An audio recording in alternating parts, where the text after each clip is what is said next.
अस्सलाम वालेकुम नाज़रीन, मैं वेंकट पसंद तहरीर फातमा और आप देख रहे हैं city one news. City traffic police Rawalpindi traffic police ने बस सिलसिला TLP लॉन्ग मार्च बंद की जाने वाली तमाम सड़कों से कंटेनर हटाने शुरू कर दिए।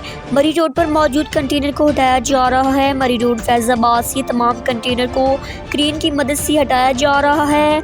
सदर और मलका सड़कों से भी डायरेक्शन को ख़त्म किया जा रहा है। 9th एवेन्यू सिग्नल से स्टेडियम रोड की तरफ हर तरह की ट्रैफिक के लिए खोला जा रहा है।